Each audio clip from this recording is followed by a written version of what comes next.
avant la mort du roi Jotham, qui fut un homme fidèle à Dieu tout au long de sa vie. Son fils Achaz, âgé de seulement 20 ans, prit le règne de Juda et régna pendant 16 ans. Cependant, contrairement à ses prédécesseurs, ce jeune roi introduisit l'idolâtrie dans la nation et alla jusqu'à ériger un autel pour adorer des dieux païens dans le temple du Seigneur à Jérusalem. Tout comme d'autres rois, Achaz tourna le dos à Dieu et choisit d'adorer de faux idoles. Voici ce que la Bible dit à son sujet.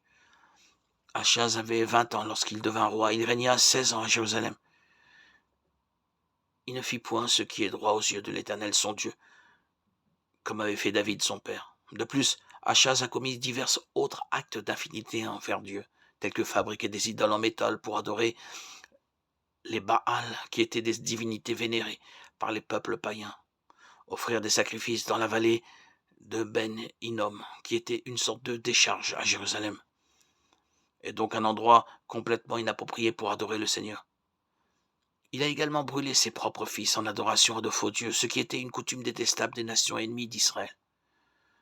De plus, il a retiré les ustensiles du temple de Dieu, a fermé ses portes et a érigé des autels à chaque coin de rue à Jérusalem.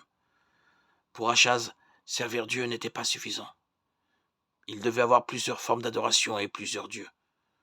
Son objectif était d'être réussi, coûte que coûte, et à cause de sa désobéissance, Dieu a livré Akaz entre les mains des Syriens, des Israélites, des Édomites et des Philistins.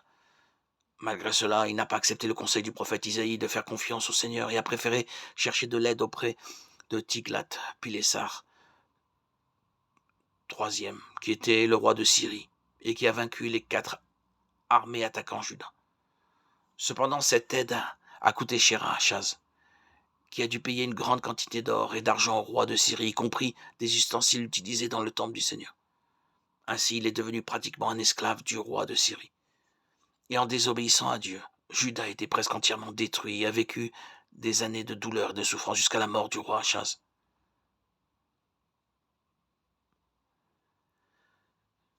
La Bible raconte que de nombreuses années plus tard, les Juifs ont été emmenés comme esclaves en Babylonie et la région d'Israël a été dominée par divers royaumes et empires.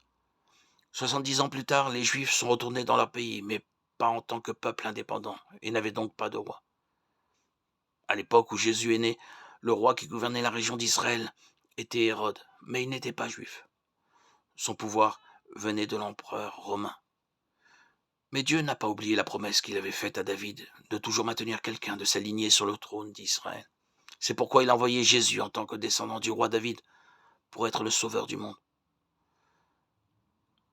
Cela montre à quel point Dieu aime la nation d'Israël et est fidèle à toutes ses promesses. Que Dieu vous bénisse.